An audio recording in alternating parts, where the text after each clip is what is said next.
Hello. How many times have you been encouraged to embrace uncertainty? Don't worry, I'm not going to encourage you to embrace uncertainty in this talk. But instead, I'd like to focus on why some of us have trouble embracing uncertainty. I started thinking about uncertainty a lot when I was 21 years old. 7 years after moving to Australia from Taiwan, my family's visa application for permanent residency was rejected. And we were given a number of weeks to leave the country.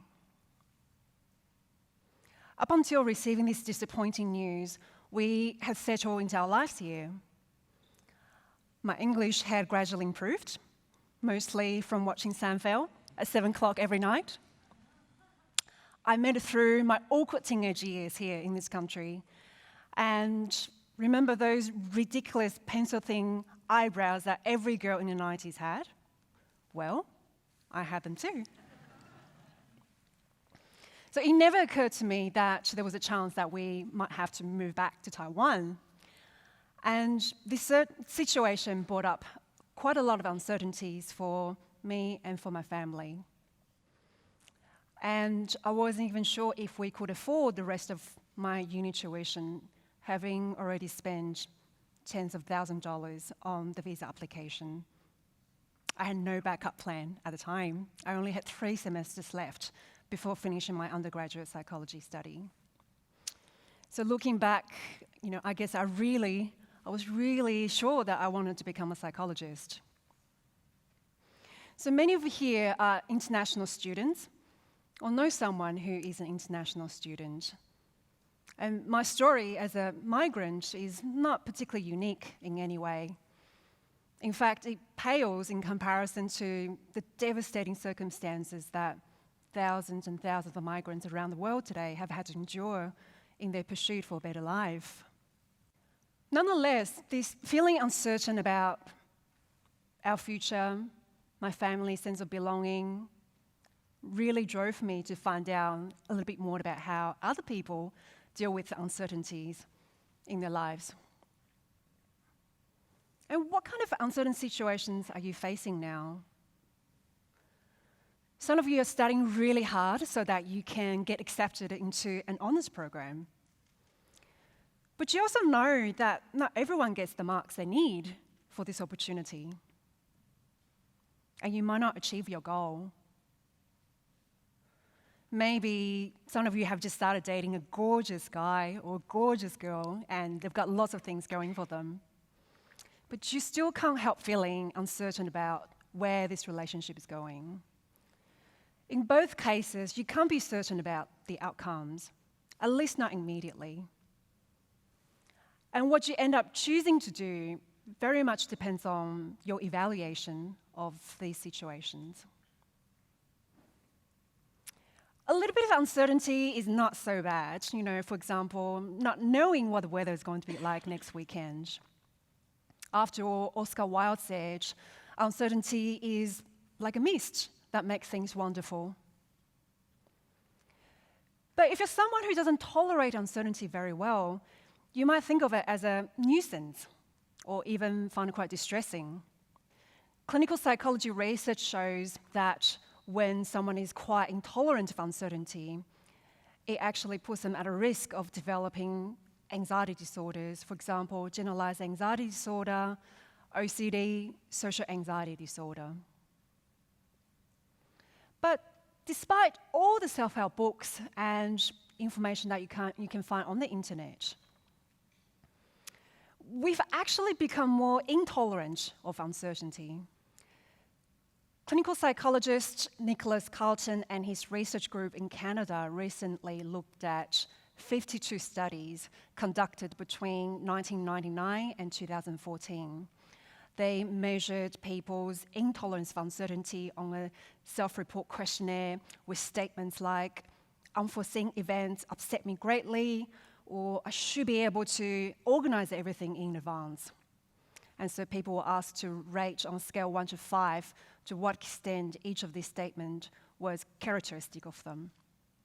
And what they found was that college students have actually become increasingly intolerant of uncertainty over that 20-year period. So what's going on? Maybe we haven't got it quite right when it comes to our understanding of uncertainty. And how have we become more intolerant of uncertainty over the years? Well, I'm sure there are many angles that we can take on to try to untangle this question. But certainly from the perspective of clinical psychology, we know that uncertainty situations alone don't explain our anxious feelings. The real drivers of our feelings are very much our beliefs, assumptions, our interpretation of situations. And we don't always think of uncertain situations in an objective way. For example, we have attentional bias. And it can mean a number of different things, but for this particular situation here, I'm referring to a tendency to put too much attention, to pay too much attention to something. And it can make us feel like something's happening much more often than it actually does, or much more intense than it is. We know from cognitive research that clinically anxious people tend to pay too much attention to potential threats. And they've also found similar results with healthy individuals who are more on the anxious side of the spectrum. So these threats can be psychological threats, like being criticized by a peer. Or it can be a physical threat, like cancer. So attentional bias is a lot like having an overly sensitive car alarm that keeps triggering off false alarm response. And that can make us feel more and more anxious in time.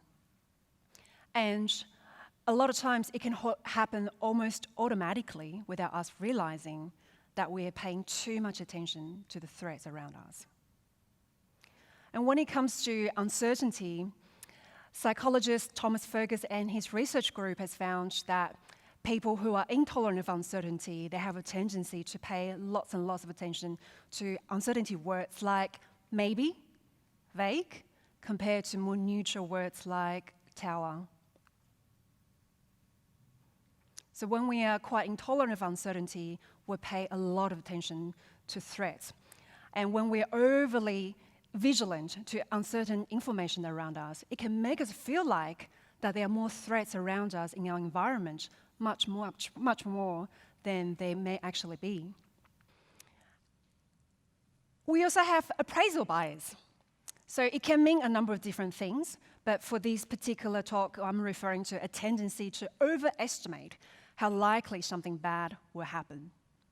The more intolerant we are of uncertainty, the more errors we make in how we assess the situations that we're in. An experiment that my PhD supervisor, Professor Peter Loverbond, and I ran, we show people a cue, for example, a question mark, followed by a picture. And some of these pictures are pleasant, some are not so pleasant. For example, an image of a wounded dog. And we show that cue followed by an unpleasant picture 4 out of 8 times. That's about 50% of probability. But despite that, we found that people who are highly intolerant of uncertainty actually believed that cue was followed by unpleasant pictures more than half of the time. So that tells us something, that when we are intolerant of uncertainty, we tend to overestimate how often, how likely threats will happen. And also, when we are intolerant of uncertainty, we also overestimate the cost of any negative outcomes that can happen in an uncertain situation. So, for example, it's not just about how upsetting it will be if that special someone broke up with you. Of course it will be upsetting, 100%. But if you're predicting that experience is going to impact on your life in any meaningful way, much more than it is for most other people, you're probably overestimating the cost of that experience. At the same time, you're probably also underestimating your abilities to cope with these situations, or underestimating other people's abilities to cope with these situations. It probably sounds like you're being blamed a lot for these biases that you might have, and that's not my intention at all. If anything, it shows how complex we are as humans, and we're probably much more complex than we realize we are. Our biases are very much shaped by our personality, experiences like trauma, heartbreaks, rules set by our parents or community, and we internalize a lot of these experiences without realizing how much it's been driving our thinking and our behaviors. And that can be very powerful. So our appraisal bias, attentional bias can fit into our anxious feelings and also our behaviors. And the behavior that I want to particularly focus on now is avoidance. So the more anxious we feel about a situation, the more we want to avoid a situation. Generally, there's nothing wrong with that, and it is quite appropriate to do that. But our biases also misinform us, so that we end up avoiding situations much more often, much more than we really need to.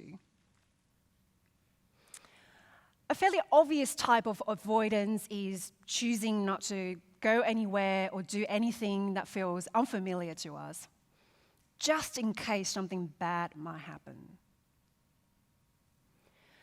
A less obvious type of avoidance is safety behavior, so that's a strategy that we deploy to make us feel safer.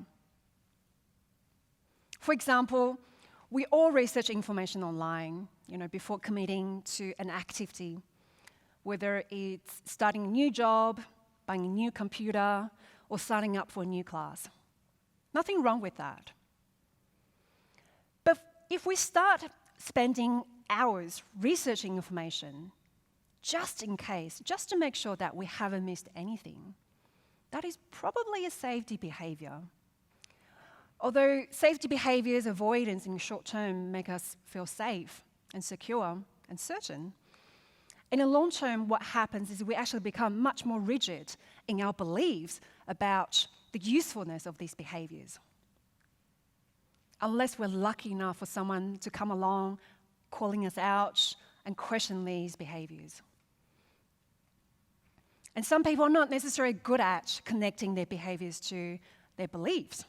They just accept that this is how they do things. This is how people around them do things. And if you're not sure whether something you typically do is a safety behavior or an excessive avoidance, you could ask yourself, how much would it bother me if I didn't do that? And if the answer is a lot compared to most other people you know, chances are it probably is a safety behavior. It is probably an avoidance. And you need to ask yourself why it will bother you a lot. So putting all together, our appraisal biases, attentional biases can trigger and maintain our anxious feelings and our avoidance and safety behaviors. In the long term, safety behaviors and avoidance can hold us back from working out the realistic outcome and thinking objectively about uncertain situations. Can we break from this cycle of uncertainty anxiety? Yes, it is possible to do that. It is possible to change our thinking habits and our behaviors, but it takes time. It does take practice. And really, there's no shortcut. I can give you 5 steps to try to do that, but nothing is going to beat that nothing's going to be useful until you actually have a better sense, a really clear sense of what's actually getting in the way for you to tolerate uncertainty.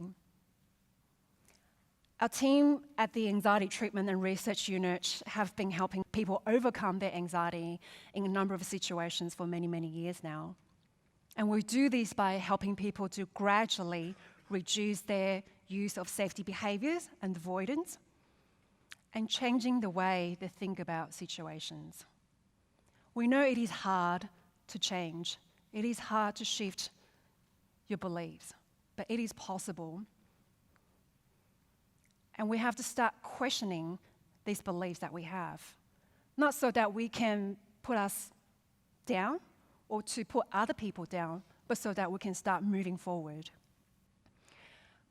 When you leave the conference today, I hope you can spend about 10 minutes. Just have a think and reflect on your evaluation of your own uncertain situations.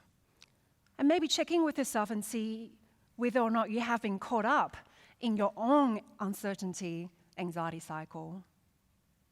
And I think the answer to those questions will help you to start thinking a bit more about making plans, how to move forward as well. And I really believe that when we start taking a more systematic approach to our understanding of uncertainty, to our reaction to uncertainty in terms of our thinking, in terms of our behavior, maybe then we will start to become more open to embracing uncertainty. Thank you.